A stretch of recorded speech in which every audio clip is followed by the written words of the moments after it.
Bueno, buenos días, buenas tardes, buenas noches, desde donde nos estés mirando. Acá estamos con una nueva edición de Café Circense.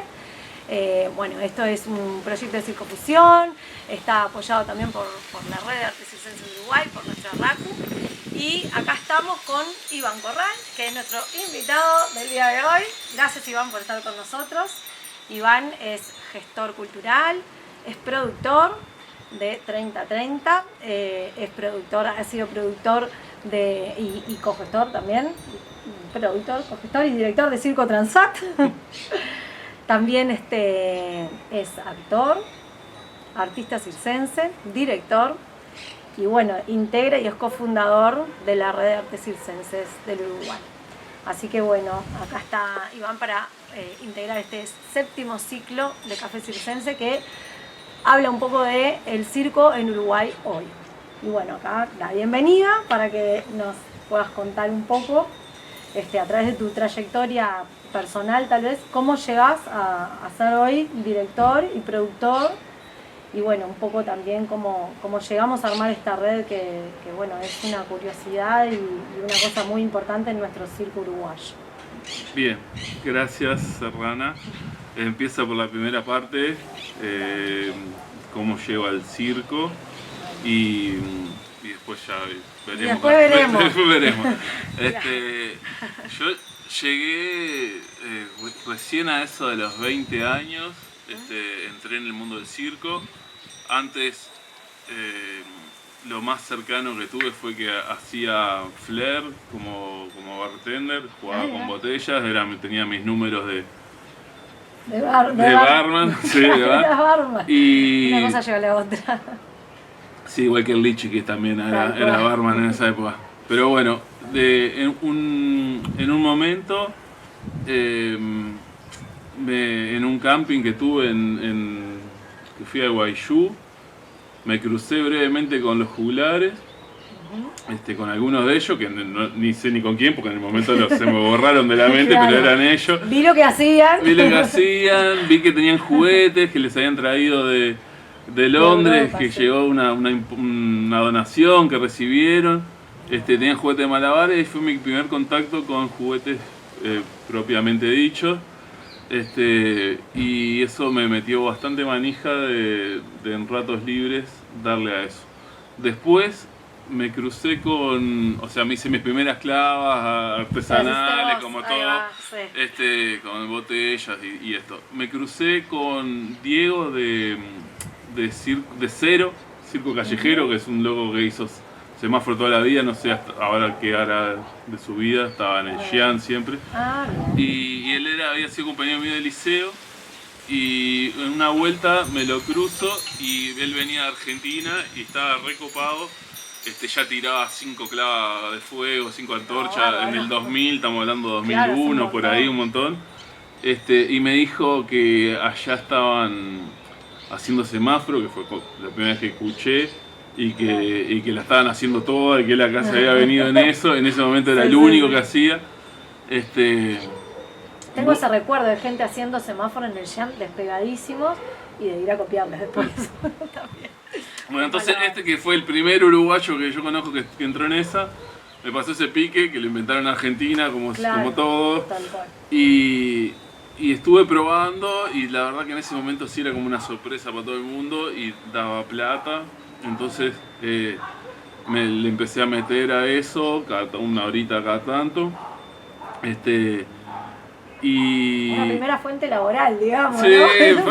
fue ahí. De alguna manera un ahí después lo que pasa siempre, cumpleaños y cosas así. Entonces llegó un momento, unos años, 2 o 3 años después, que ya dejé de trabajar en los bares y pasé en eso. Y buscando, como no había escuelas, no había nada acá, para formarse, lo más parecido que encontré fue la escuela de Polizón Teatro, que hacían zancos. Entonces me pareció que iba a ser un complemento que podía estar bien. Me interesó el teatro, estuve unos añitos de ahí. Luego hiciste la formación de actor, que es Sí. como actor físico también, ¿no? Porque no es solamente desde la palabra, sino esto, que utilizan Sí. otras herramientas. Es antropológico, de Exacto. teatro antropológico, Antropológico. que viene de la escuela de Odín Teatre, de Ahí Eugenio Barba. Horas y horas haciendo los mismos ejercicios durante 3 horas. Era un castigo, Igual, es terrible. pero tenía y había gente que estaba vinculada también de alguna forma a la acrobacia, como el Yuri y el Claro, Adrián. también. Adrián y Yuri, que habían estado en Brasil, entonces tenían algunos componentitos de acrobáticos también. Bueno, me enseñaron a hacer los primeros zancos, y estudié durante 4 años con ese formato, y simultáneo a eso surgió las primeras combes, Claro. cuando fuimos a Porto Alegre en Sí. 2002 creo que fue. 2002. Que ahí vinieron la primera vez que hice tela, trapecio. Claro, tuviste un tiempo. ¿Eh? Tuviste un buen tiempo, ahora viene mi memoria Sí. también. Eso lo vas a contar vos. Hice igual. muchas cosas. Súper formado en realidad, Sí. porque también eso, al no tener escuelas de circo nosotros, nuestras formaciones siempre fueron viajando también en esa, ¿no? Hablando de los 2000, del cambio de milenio. Sí. Los verdaderos millennials. En ese momento, claro, la formación consistía en irte a una convención en Argentina, en Brasil, con una libreta, anotar todo lo que pudiera, entrenar todo el año y el año que viene ir otra vez. Exacto. Mientras practicar y tratar de reproducir con el grupete de amigos y allegados y cuidarnos entre todos. Sí, porque no solo escuelas no había, sino que tampoco YouTube, Claro. ni ningún Nada. otro lugar Redes. por donde viniera la información, ni redes sociales, ni nada. Exacto. Entonces, ahí, un poquito después, en el 2003, me invitan de un instituto de yoga a hacer algo así como mi primer taller de circo. Qué bueno. Y tenía un componente híbrido entre el yoga y el circo, como muy disciplinado, mucha atención a la respiración, meditación, al final. Bueno, lo tomé como una experiencia que ahí estaba. Me olvidé el nombre. Nati Ruibal fue una de las Nati. alumnas de ahí, de la escuela de yoga, que ella repartía volantes para la escuela. Como todo, tan Sí. chiquito y todo. Al año siguiente, Y ahí también en el ISEF, ¿te acordás que empezamos a entrenar? Que se pidió el gimnasio para poder ir. Ahí es como que eso se fue buenísimo. mezcló, Eso se fue mezcló buenísimo. mucha gente. El ISEF abrió su gimnasio para que entrenáramos malabares, acrobacias, lo que sea. trapecio, tela, Y todo. íbamos para ahí. Que también me venía bien, sí, porque era un lugar Claro, donde con equipo, con un buen suelo, con Con colchones, colchones. había seguridad. Sí.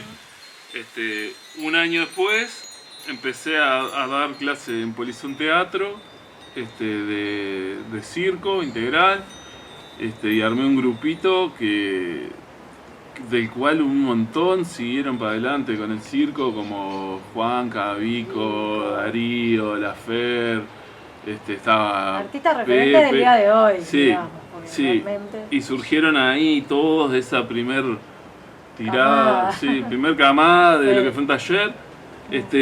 Yo ahí daba tela, trapecio, malabar, actuación, todo mezclado. Ahí va. Cuando empezó a haber más interés por el tema de la tela, el desarrollo de ese elemento, que se empezó a poner de a poquito cada vez más rápidamente de moda, busqué ayuda con las andanzas y hice algún taller con ella, puntual, que me torturaba, me hacían pasar la tela por cualquier lado, me apretaba, me dolía Con todo. ese tamaño, Sí. aparte. Entonces lo que vi era que lo mejor era tener una aliada de alguien que se especifique en eso. Claro. Y le dije a Pato para dar Ahí talleres va. juntos. Ahí empezaron los dos en el galpón, que después terminó siendo el picadero. Exacto. Antes de eso, cuando dabas las de piso, ¿te acordás que compartimos un tiempo el despacho? Vos dabas de piso, Sí. yo daba acrobacias aéreas, pero era como cada uno En- en esa dinámica distinta.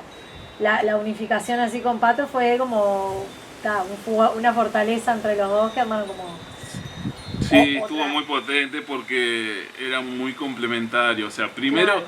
que nada, que enseguida, al medio año, conseguimos el picadero Se ¿sí? formó como lugar. Se formó el lugar. Ahí empezó. Y después 2005 el sistema, el 2005, Sí, exacto. 2005. El sistema que teníamos en el cual ella trabajaba danza y telas y yo trabajaba teatro y trapecio y acrobacia, daba una formación bastante interesante porque se era multidisciplinaria que Claro, después, muy ya ahora, integral. hoy por hoy ya no hay tanta así, tan integral. Claro.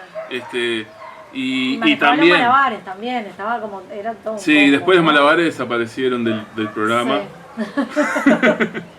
Los malabares después salieron porque, no sé, tienen un karma con los talleres. No, los malabares es algo que se aprende por ahí. Sí, en otros lugares es como está específico. Acá creo que como que la juventud más uruguaya se perfiló más hacia lo acrobático Sí. también, ¿no? Sí, como que han sido y como épocas que... Perdón que te interrumpa. Dale, ¿no? No, esta cuestión de que para hacer telas precisas la viga, precisas la Claro. tela, el colchón instalado. Para hacer malabares lo haces en cualquier parte. Entonces, Claro. se fue llevando más para ahí.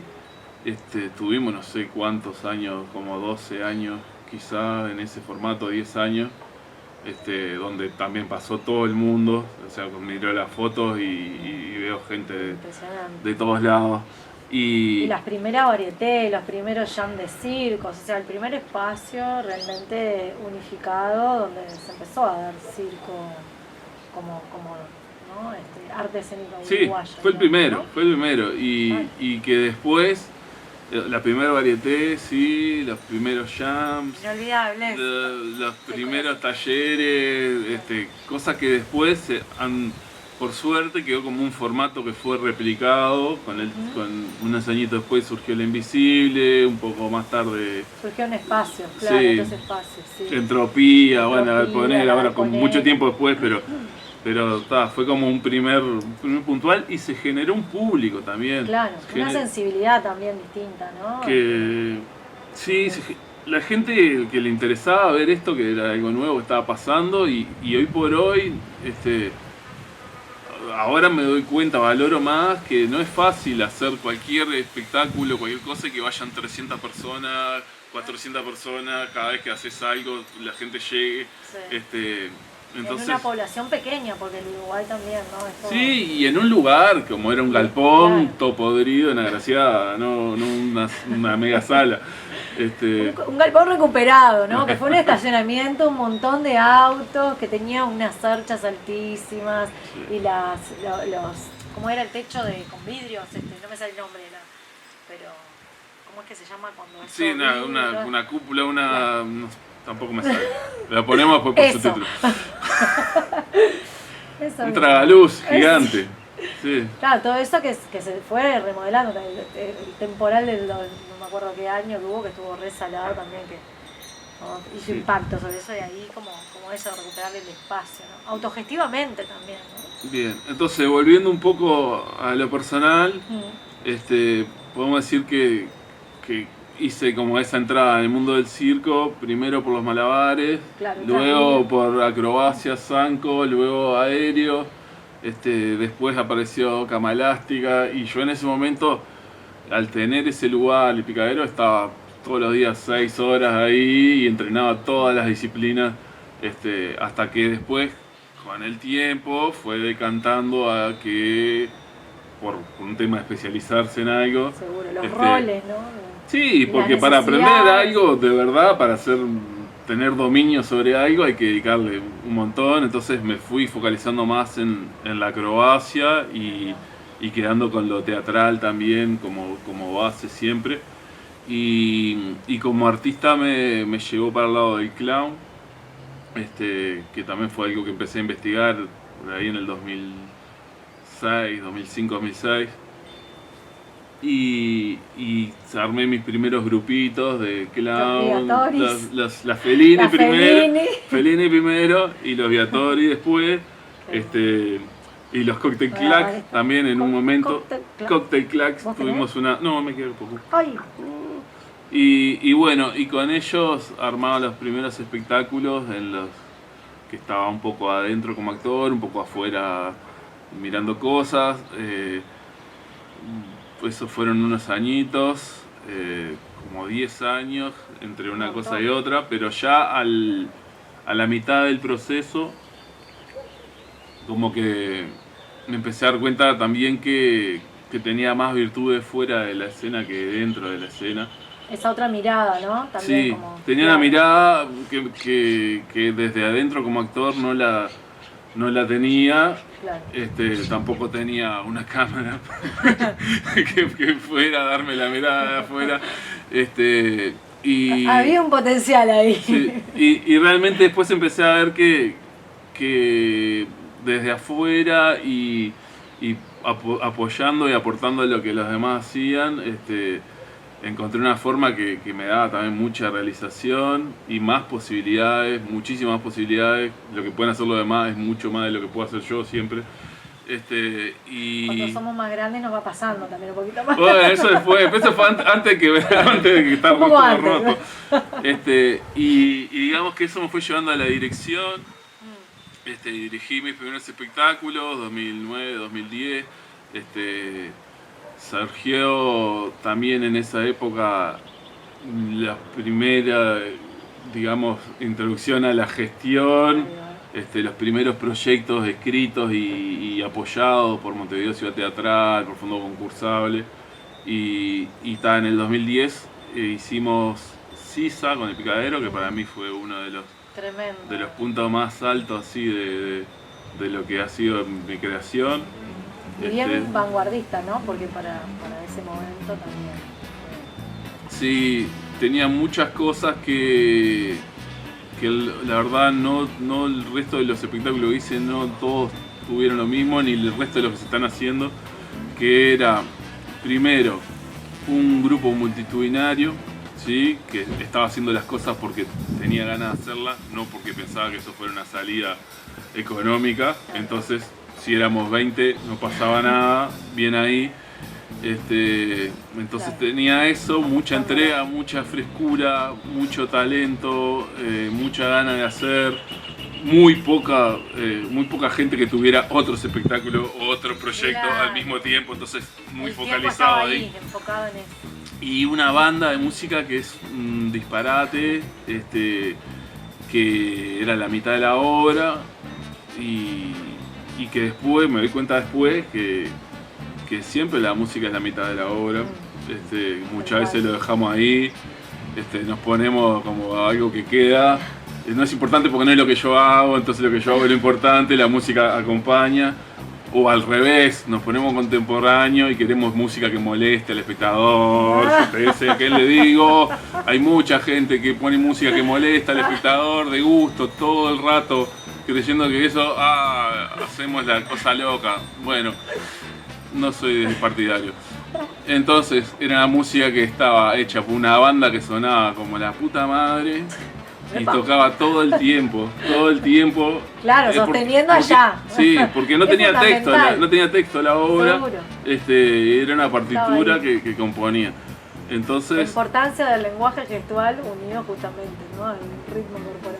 Sí, bueno, entonces a partir de ahí siguieron otras creaciones con El Picadero, estuvo Van Host, como actor simultáneamente también trabajé en Grava, en Los Pájaros, que era de Trapecio Volante, hicimos una gira a España. Con un mini tramp, ¿no? Con una instalación que... No, mini volante. Mini volante, Trapecio mini volante. Eso estuvo muy bien. Y después sí, digamos que en el 2015-2016 ya me fui retirando del todo de la escena como actor. Y seguí escribiendo, gestionando. Bueno, la gestión, que también es todo un la estudio, gestión, ¿no? sí. Porque Sí. ahí hay que aprender un montón de cosas que también tienen que ver con todo lo que es las políticas y cómo se maneja todo dentro de los sistemas culturales, dentro de todo, ¿no? Sí, en 2013 entré al posgrado de gestión cultural, interesado para mejorar en herramientas y cuestiones. Y en 2015, cuando salió el proyecto Transat, me consumió la tarea de gestión y ahí sí abandoné, o sea, fue el motivo por el cual dejé de ensayar y tenía que estar dando vueltas todo el tiempo y haciendo trámites y De todo un poco. y me hizo colgar la parte de actor y experimentar fuerte la parte de la producción y de la gestión, que ahí estuve durante años. ¿Querés contar un poco lo que fue Transat, así como a grandes rasgos, para que Sí, el público presente? vamos a contarlo. Pero brevemente, lo que si fue el querés, principio, no sé. porque todavía es. Claro.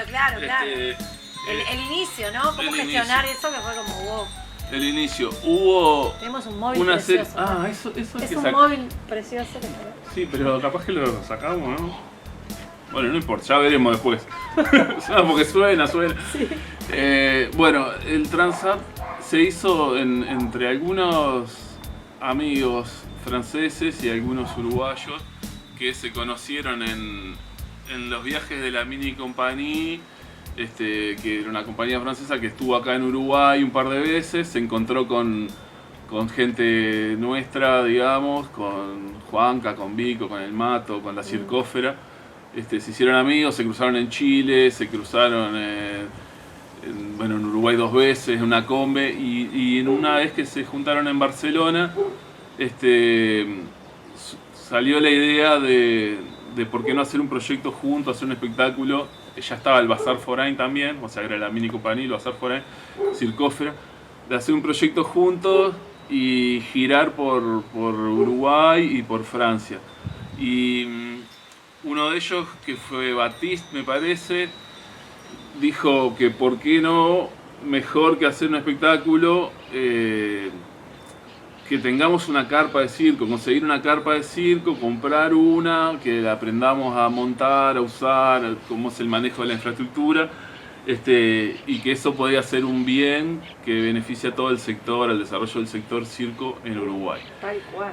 Dijo, lo tiró ahí, eso fue en el 2012, y en el 2014 o 15, ya no me acuerdo, me llaman un día, estaba Juanca, el Juanqui Roschetti, Vico, Iru y el Cototo, diciéndome que tenían el proyecto de comprar una carpa de circo, de conseguir una carpa de circo, y que hacer que con los franceses vinieran para acá, estuvieran unos meses, nos enseñaran el montaje y todo esto, y que después hacer funciones en Francia.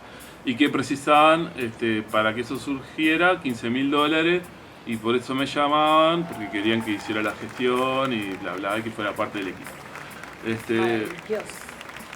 Ahí tuvimos un apoyo de un fondo concursal y un apoyo directo de INAE, que el director en ese momento era Calderón. Y bueno, pusieron ahí, fueron fondos que salieron, se generó esos fondos. Ahí va. Pero después, algo que no teníamos en cuenta era que la carpa, que era una carpa usada de allá, que tenía un valor que creo que era 20.000 euros, pagaba para la importación, había que pagar $26.000. Que nos salió, nos salió ahí como una cosa que no la esperábamos. Claro. Y entonces eso me llevó, la gestión ahí iba a estar a todos los ministerios, Economía, Finanzas, Relaciones Exteriores, el MEC. Bueno, se hizo gracias al Picadero, por la Asociación Civil, la exoneración de impuestos de importación, entonces de los 26.000 hubo que pagar 4.000, pero llevó unos 3 meses de gestión, y antes que eso tuve que poner al día todas las libretas del Picadero que no estaban actualizadas de hacía 5 años, y bueno, un montón de cosas previas solo para importarla, ¿no? Sí, solo para importarla, entonces. Y la sacada de ella. Los franceses llegaron en octubre, la carpa llegó en octubre al puerto, pero no salía al puerto porque no había forma de sacarla porque no podíamos pagar. Los franceses llegaron en octubre, se ensayó octubre, noviembre, diciembre. Con la carpa en el puerto. Con la carpa en el puerto. Atenti. El 26 de diciembre terminamos de hacer todos los papeles y queda pronta para que la podamos sacar y empezar la gira. Emoción. Y sí, una emoción Hay bárbara. un documental divino de eso. Después lo vamos a juntar. Vamos a poner, sí, vamos a poner el link. Y bueno, el día que ese 26 vamos al puerto y hay un paro de camioneros. Hay un paro de camioneros que desbloquean la salida del puerto y no permiten que la carpa salga. Voy a hablar con el importador.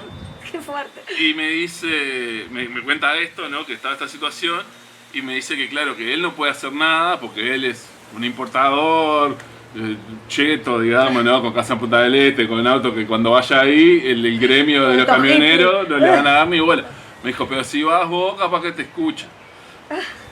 Voy hasta ahí corriendo al puerto porque era 3 cuadras, a donde está toda la manifestación, y me pongo a hablar con los camioneros. Y realmente hubo buena onda. Uno de ellos nos había visto una actuación que habíamos hecho antes, porque sin la carpa igual hicimos algunas actuaciones en el Castillo de Sica y habíamos salido en la tele un día, yo qué sé. Entonces conocían la cosa. Trabajadores igual que ellos, o sea, todos en el mismo, ¿no? Sí, y ahí finalmente salió la carpa y se hicieron, ahí va, 3 meses de gira por acá, 3 meses allá, más los 3 meses que fueron de ensayo y todo. Con lo cual el equipo quedó capacitado para seguir. Y bueno, ese fue el principio, digamos, de Transat. Qué impresionante, ¿no? Sí. Todo lo que involucra, ¿no? La cantidad de gente, la cantidad de roles, de gestión. Bueno, tenemos en otro de los ciclos, habla Vico Carratu, que es la conductora del bondi. El bondi con el tráiler atrás que lleva la carpa, ¿no? Es como se van uniendo todas esas... 20 metros de circo son. El bondi más el tráiler. Impresionante. Sí. Y ahí tu rol establecidísimo de la gestión es como... Sí. Es algo súper importante, ¿no? Porque a veces no se tiene en cuenta todo lo que hay tras bambalinas también desde ese lugar. Sí, y lo que importan ahí, los contactos, todo, ¿no? Porque alguien que había sido... Yo había estado en un seminario porque era el director de patrimonio, pegó buena onda y hablando con él nos consiguió ir a actuar permiso para ir al Piria, ¿no? Que fue un lugar que a partir de esa gira todos los años se siguió yendo. La casa de la carpa, el castillo de Piria en Piriápolis, que es un balneario nuestro. Digo porque esto como es internacional. Es un lugar donde se ha asentado la carpa hace ya, esta es la 7ª temporada. Que está, no, creo que es octava. Octava ya. Sí, hubo el corte de la pandemia con él. Sí. Claro, 8 años levantándose la carpa ahí, en un lugar emblemático, ¿no? También.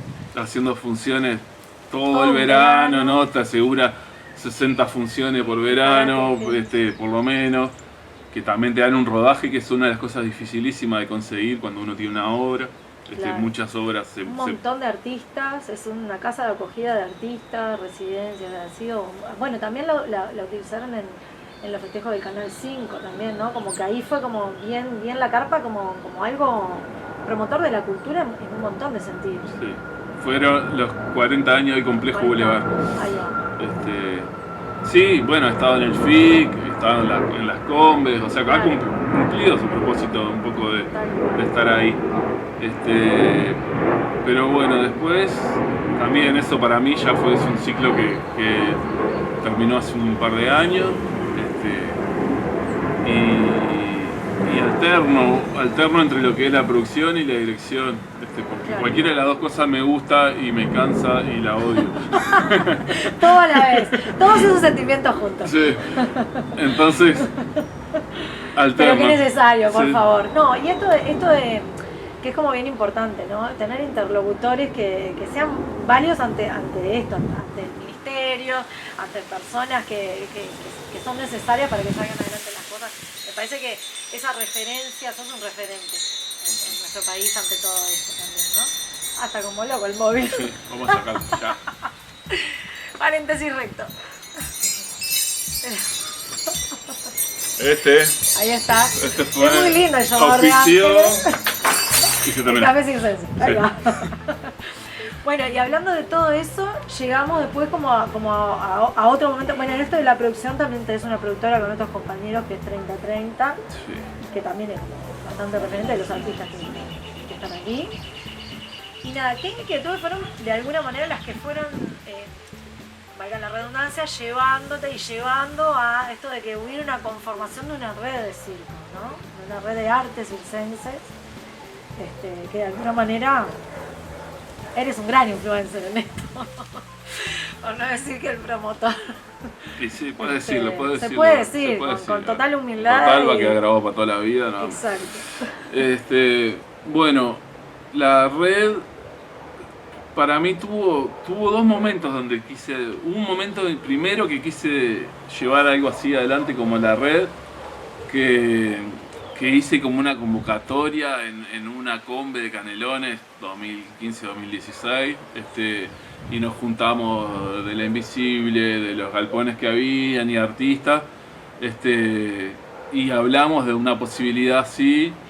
Hice la convocatoria, pero después se diluyó. No era el momento. No era el momento. También estuvo la UAC, Asociación Uruguaya que tampoco. Igual eso, tema aparte. Otro tema. No, ya no voy a volver a hablar mal de la UAC. De nadie. Bueno, de la... Ay. Estuvo, sí. Bueno, está bien, podemos nombrar. No, hubo intentos, porque yo, por ejemplo, ahí me emocionó que pudiera existir eso y vi que el perfil no era el comentario que queríamos dar. Digamos, está bien, porque... Entonces está, la cosa hay que decir. Lo que yo mencioné quedó solo en una reunión, la UAC llegó un poco más, entonces fue... ¿Por qué UAC? Era... Asociación Uruguaya de Artistas Circenses. De Artistas Circenses, pero está. Bueno, esto fue una idea en la que fracasamos colectivamente, abundante todos, y ahí se puede ver también cómo a veces el mal manejo, la mala gestión puede terminar con los ideales, con los proyectos, con todo, ¿no? Con la militancia, con la militancia. Entonces como que alguien que no era del sector, manejó bastante y se puso a la cabeza de ese proyecto y... Sí, nos fuimos yendo todos. Y nos fuimos yendo todos porque no se puso como presidente, sino que puso a Nico y a Laura, que todos lo conocíamos, entonces todos firmamos, Irene estaba como todos tenían cargos ahí, divina, pero después la verdad es que fue toda una serie de cosas medias, todas unilaterales y en beneficio propio de esta persona, entonces la verdad que no prosperó ni ahí, no se llegó a nada, se hicieron un par de eventos y nada más. Y esa otra primera convocatoria que hiciste vos, tal vez no, que aparte en aquella convocatoria, tal vez no era como el momento de madurez como para que se empezara a gestar una red, ¿no? Sí. No así ahora. Sí, de todo, de madurez o de alerta o de alarma, no como fue quizá la segunda, porque ya entremos a la RACU ahora. Claro. Claro, ¿cómo surge así abruptamente? Porque la RACU nace en el 2020, que es el año de la pandemia, que es un año en el que yo, aparte de tener pandemia, tuve unas lesiones que no me dejaron caminar durante un par de meses. Los primeros meses de la pandemia estuve ahí. Literal, todos parados. Todos parados, sí. Yo paramos todos. Me hicieron compañía, todos encerrados en su casa y sin laburar ninguno. Claro. Pero entonces, entre el efecto pandemia, cese de actividades artísticas, cese de aglomeración, sumado a cambio de gobierno, sumado a que en el Ministerio del Interior estaba la Rañaga en ese momento, la LUC, empezó a sonar y a imponerse, empezaron a haber represiones, persecución, violencia contra artistas callejeros. Los espacios públicos no se podían utilizar ni siquiera. Entonces estábamos perdiendo todos los derechos, todos los espacios, la fuente de trabajo, derechos laborales, de salud, de reunión, de dar talleres, todo parado. Y a mí en ese momento, que siempre estoy pensando en proyectos artísticos y en qué voy a hacer y gestionar, no me venía nada, no me venía hacer nada a la cabeza. No. Y lo único que tenía ahí era, bueno, hay que hacer la red ahora. O sea, lo único que tenía en la cabeza cada 3-4 días que me aparecía, ¿qué voy a hacer? Bueno, hay que hacer la red porque es el momento para juntarse. Y ahí llamé a varias personas con esta propuesta. Quería en principio contar con el apoyo de varios referentes para sentir que no era algo que me estaba mandando no solo. Sí, porque eso es una historia también de siempre, de construir el colectivo, construirlo verdaderamente desde ahí, sin, como dicen, sin colonizar, sin sin todos nuestros egos. Sí, reduciéndolos y bueno, y ahí no me acuerdo exacto, pero sé que hablé con Virginia Caputi, con Apato, con el Juanqui, con Mariano de contigo. ¿Tenaste en la primera en vuelta? En la segunda. Con el Nico, Cuerda, con el Hernán. Fue un pequeño grupo de 8 en el cual tuvimos algunas reuniones para ver cómo seguíamos para adelante, cómo construíamos.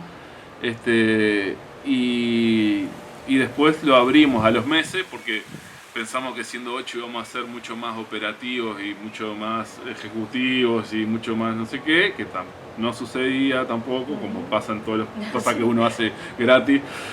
Claro, porque los tiempos también de todos, sobre todo en eso, de rebuscarse en ese momento, que era clave, había que buscar alternativas laborales. Ya. Sí, está todo el mundo en sálvese quien pueda. Claro. Pero bueno, digamos que después hicimos una apertura, una segunda apertura donde se abrió a 20 y algo.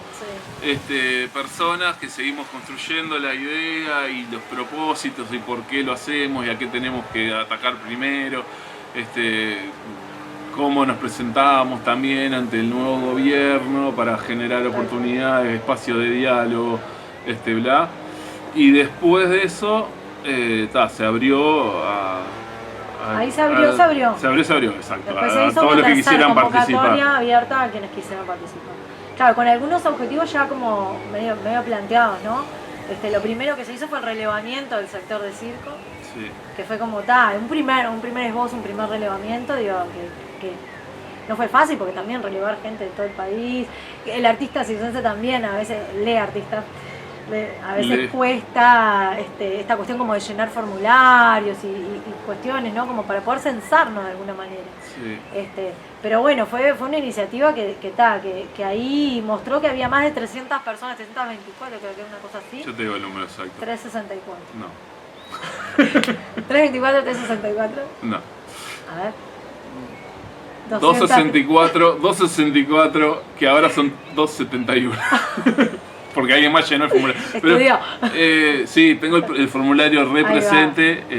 Claro, fue una movida también, llegar a armar ese formulario, pedir ayuda. Porque lo más importante era que a la hora de ir a entablar diálogos y todo desde la red, bueno, ¿quiénes son? ¿Viste? El desconocimiento de si existe un artista de circo de verdad que vivan de eso, que cuántos son, porque también la UAC, que a veces una gran mentira, vendía humo, ¿no? Claro. Entonces ahora había que traer datos concretos. Entonces censamos, hizo con Virginia Alonso, Agustina López, Virginia Caputi y yo hicimos el trabajo de recopilar información de otros censos parecidos que se habían hecho en Argentina, en España, ver cómo había sido el proceso del censo de la danza de acá. Tuvimos un acercamiento con el sistema de información cultural para ver que no quedaran cosas importantes fuera del formulario y que fuera más o menos compatible con otros formularios culturales para que la información sirviera también. Ahí va. Y a partir de ahí se saquen más cosas también, ¿no? Y bueno, y se hizo, y en un momento se hizo un formulario de Google y lo empezamos a compartir entre los cirqueros. Y era un momento tampoco fácil para eso, porque en ese momento estaba formulario de subsidio, ¿sí? Claro, también, formulario de butaca solidaria, formulario de las líneas de apoyo que habían, y todos estaban tratando de que te toque una porcioncita de eso que daba el MEC o el INAE o DNC, y era un formulario que no te daba retorno, no tenía más retorno que el circo tuviera un bien y unos datos para construirse seriamente. Entonces lo firmaron 264 personas, eran unas 60 preguntas, era largo, y eso dio un montón de data que en otros espacios Claro, que nos fue sirviendo también para otro de los objetivos que fue generar jornadas de diálogo y de reflexión circense de distintas cosas, ¿no? Cuánta gente se forma. Ahí estuvimos en un primer espacio en el INAE, fue que volcamos todo eso en esa primera jornada, que fue la de organización y comunidad, porque todas tuvieron un título, hicimos 4, ahora se viene la 5ª.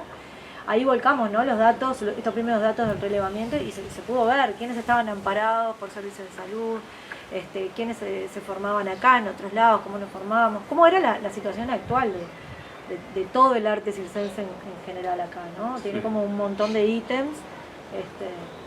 Sí, que a la hora de reescribir políticas públicas o generar nuevas, te muestran cosas que están clarísimas, ¿no? Como, por ejemplo, que de los artistas que se dedican exclusivamente al circo y no tienen otro trabajo, solo el 6% tiene seguridad social. Y que es un número terrible. Los impuestos que hay para trasladar desde la carpa del circo hasta la gente que es del circo tradicional, ¿no? Todas las cosas por las que se pasa, que se implementan, que no se condicen con los ingresos, ¿no? Sí. Y que también por haber sido en ese momento, quizás se llegó a menos gente de la que se podía haber llegado, porque los talleres estaban cerrados, las convenciones y los encuentros de circo no estaban funcionando, que eran lugares donde se podría haber hecho ese formulario. Pero digamos que si hay 271 que se escribieron, no es descabellado pensar que hay por lo menos el doble de artistas de circo en Uruguay, entre 500 o 600.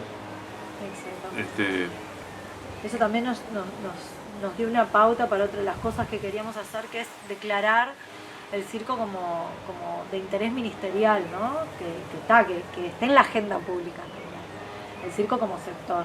O sea, toda la idea de esta red es un poco esa, y llegar a armar un plan nacional de circo donde se contemplen todas estas cosas, porque realmente somos y nada, como vos decís, una cosa es el reflejo ante una pandemia de un primer relevamiento, y otra es empezar a encontrar apoyos reales dentro de lo que son las políticas públicas y culturales que tenemos, ¿no? Y ahí un poco, bueno, cómo estamos hoy también. Sí. Bueno, también sale de esto, ¿no?, la idea de festejar el Día del Circo. Ahí va. Que es lo que se está festejando hoy, 6 de octubre, que sale esto. Exactamente. Y bueno, y teníamos también unas cuantas ideas más que se han ido dilatando, pero porque la capacidad de voluntariado tiene sus topes, y de momento nos quedó ese relevamiento, las jornadas que se siguen realizando, el Día del Circo como algo que ya va a ser el 3er año que se hace, y este año se hace en Montevideo, en Colonia, en Maldonado, en Canelones, en Atlántida, Canelones, sí, Ciudad y Atlántida. Y nada, que esperemos también que sea algo que quede instalado, que en el futuro siga sucediendo, y que sea como hasta ahora, que no se han ido relevando la gente que ha estado en la organización del Día del Circo. Cambiando, es como una posta que se va pasando. En el primer año fueron unos, en el otro otros, ahora este año somos otros los que estamos organizando. Pero bueno, es un bien, yo creo, para el sector, que tener esa fecha. Claro, que también en Argentina se celebra hace un montón de tiempo, y que en realidad se elige esa fecha por el nacimiento de José Podestá, actor, artista circense uruguayo, nacido en 1858, y nada, que en realidad fue referente al circo criollo, ¿no? Que es como algo bien del Río de la Plata. En un FIC fue que algunos colegas de circo abierto dijeron, pero ustedes no lo celebran, y Pepe Podestá era uruguayo, y siempre está como esa anécdota de decir, es verdad, acá todavía no lo hemos celebrado. Y bueno, a partir de ese último FIC, creo que fue el penúltimo, pues ya van 3 años.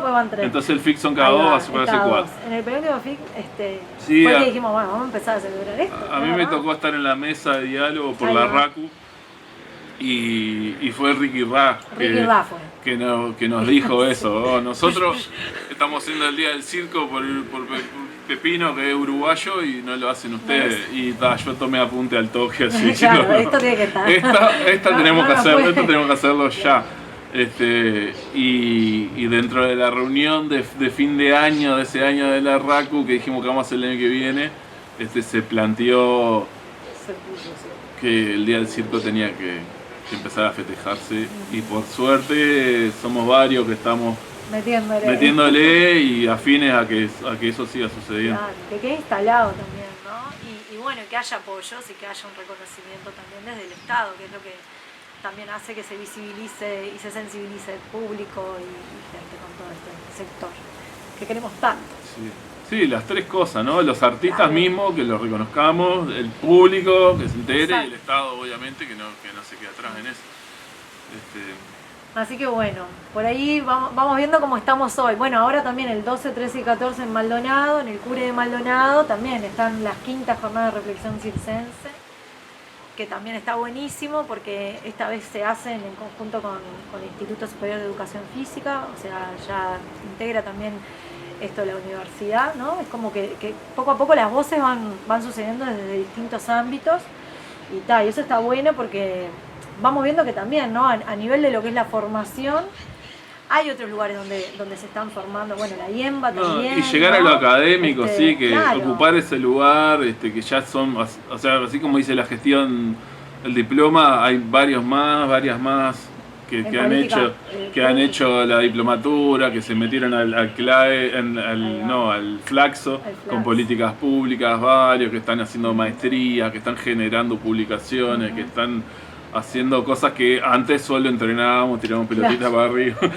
Estaba pensando un poquito. Y ahora está bien, hay gente que hace una cosa y otra, y qué importante que es eso también, que nos veamos todos, visualicemos que cada uno es fundamental en la impronta que vaya tomando. Mismo hacer esto, de poder tener conversatorios en los que podamos presentar referentes, personas, gente pensante, gente que practique, gente que gestione, gente que está detrás de cámara con audiovisuales, ¿no? Digo, también tenemos compañeros que siempre están ahí, el videomapping, yo qué sé, hay como un montón de los músicos, todo, un montón de gente.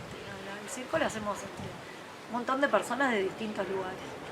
Así que bueno, Iván, realmente no sé si querés también comentar algo más que haga a este conversatorio, pensando así cómo está el circo hoy, qué nos gustaría, cómo podríamos proseguir en esta búsqueda de identidad, que en realidad ya la tenemos, pero para que se visibilice un poquito más.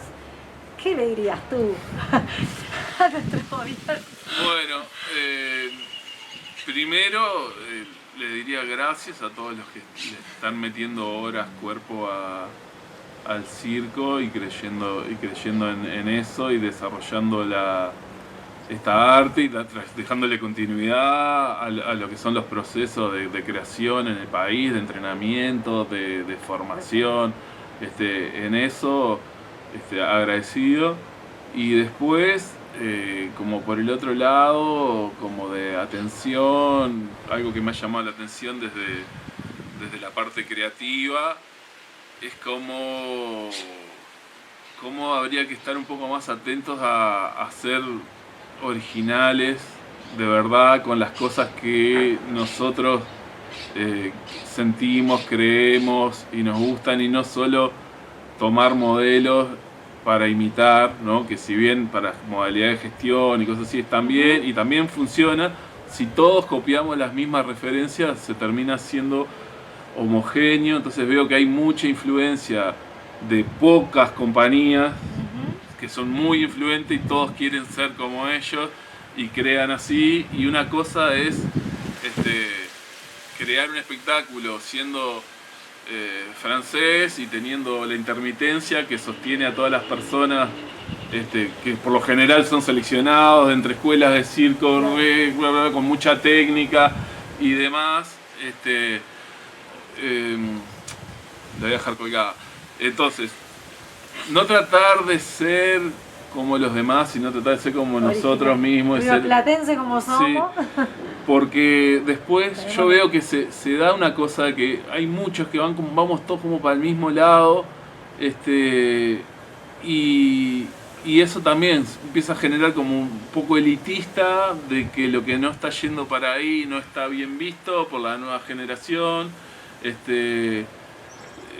Se discriminan algunas cosas, no somos tan diversos como nos parece, porque lo que no es de una forma no corre mucho en la interna, a la hora de ser seleccionado en nuestros propios festivales, convocatorias, llamados, los que hacemos nosotros, no solo lo que hace Claro. porque por lo general yo que sé, a mí me va mejor con jueces que sean de otro palo, que sean del propio. Uh-huh. Pienso que acá, que no tenemos esa base de poder elegir entre miles de acróbatas cuál es el que va a estar, de que no tenemos esa formación tan extensiva de montones de horas, tenemos otras cosas que surgen desde la carencia de la necesidad, desde el ser más polifuncionales que los artistas de otros lados. Y nada, me gustaría que hubiera un poco más de creatividad original y de procesos de búsqueda que no sean tratar de imitar a alguien más. Eso es lo único. Bueno, como productor o como director está buena esta mirada porque amplifica un poco eso, ¿no? De que la gente que está metida realmente creando pueda proyectar estas cuestiones que son como más desde el sentir propio, ¿no? Es como una invitación a eso, antes que imitar, sentir de verdad, de adentro para afuera. Y bueno, ver cómo lo hacemos creativamente, ¿no? Y un poco también esta cosa de, se une a lo anterior de pensar que el circo es diverso y que en realidad entra todo. Eso, no hay una sola estética del circo, entra todo. Así que bueno, Manu, gracias. Bueno. Espectacular. Está buenísimo tener tu testimonio porque, nada, como referente nos dejas ahí un montón de cosas para seguir resonando y pensando. Bueno, yo he tenido suerte de conocer mucha gente linda gracias al circo, acá en Uruguay y en otros países también, que también agradecido por todo lo vivido con todas y todos.